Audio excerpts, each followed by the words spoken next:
వివేకానందరెడ్డి హత్య కేసుకు సంబంధించి కొన్ని సంచలనమైన వ్యాఖ్యలు చేసిన షర్మిల అయితే ఎప్పటి నుంచో కూడా తను పోరాటం చేస్తూనే ఉంది.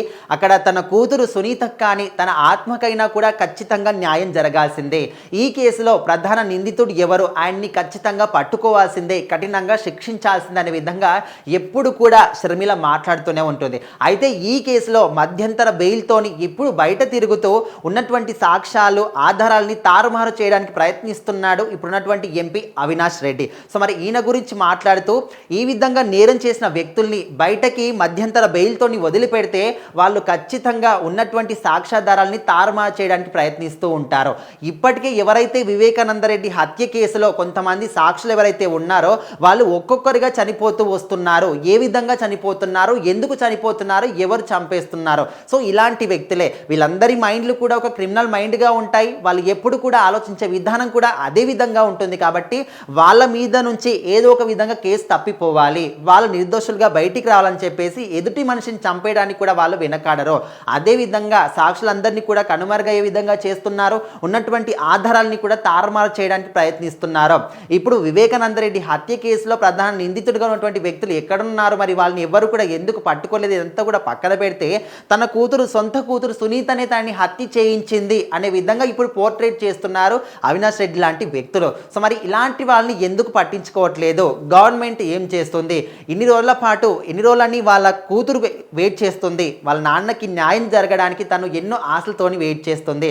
అలాంటి వాళ్ళకి శిక్ష వేయకుండా మధ్యంతర బెయిల్ ఇచ్చి బయటికి వదిలేసి రేపు ఇక్కడ ఇప్పటి వరకు ఉన్నటువంటి సాక్షులందరినీ కూడా చంపేసుకుంటూ వస్తున్నారు. రేపు పొద్దున సునీతను కూడా చంపారని గ్యారంటీ ఏంటి, తన ప్రాణానికి ఎవరు గ్యారంటీ ఇస్తారో.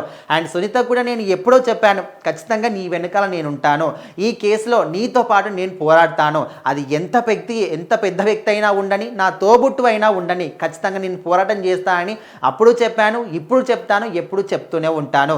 ఈ కేసు ఎప్పుడైతే అక్కడ చనిపోయిన వ్యక్తికి న్యాయం జరుగుతుందో అప్పటి వరకు నేను పోరాటం చేస్తూనే ఉంటాను, నీకు సపోర్ట్ చేస్తూనే ఉంటానని తను కూడా అప్పట్లో కూడా చెప్పింది. సో మొత్తానికైతే అవినాష్ రెడ్డికి సంబంధించి ఇలాంటి వ్యక్తులని బయట వదిలిపెడితే, వాళ్ళు దొరికిపోవడం పక్కన పెడితే ఉన్నటువంటి సాక్ష్యాధారాలని కూడా కనుమరుగయ్యే విధంగా చేస్తారు, సాక్షులను కూడా చంపేస్తారు.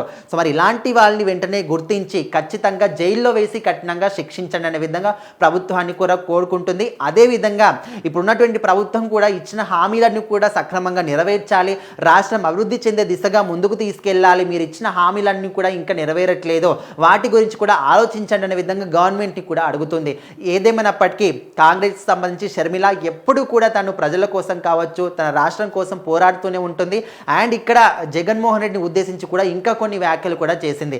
ఈ కేసులో కావచ్చు ఎవరైనా ఉండని, ఖచ్చితంగా వాళ్ళకి ఏదో ఒక రోజు కఠిన శిక్ష పడుతుంది, వాళ్ళు ఎక్కడ దాక్కున్నా కూడా తప్పు చేసిన వాళ్ళకి శిక్ష ఖచ్చితంగా పడే తీరుతుందనే విధంగా చెప్తూ, అదేవిధంగా మా పార్టీకి భయపడుతున్నారు కాబట్టే ఇప్పుడున్నటువంటి వైసీపీలో ఉన్న వాళ్ళు కొన్ని కుట్రలు చేస్తున్నారు, అదేవిధంగా మా పార్టీ బలోపేతం అయ్యింది కాబట్టి మీరు ఇలాంటి ప్రయత్నాలు చేస్తున్నారు, మీరు ఇలాంటి ప్రయత్నాలు కానీ చేస్తున్నారు కాబట్టి మాకు అర్థమైపోతుంది మా పార్టీ ఇక్కడ బలోపేతం అవుతుంది అనే విధంగా తను మాత్రం చెప్పింది. చూద్దాం మరి ముందు కాంగ్రెస్ పార్టీ ఏ విధంగా చెల్లామణి అవుతుంది, వివేకానందరెడ్డి హత్య కేసులో ప్రధాన నిందితుడు ఎప్పుడు పట్టబడతారు, ఎప్పుడు వాళ్ళకి శిక్ష పడుతుంది అని.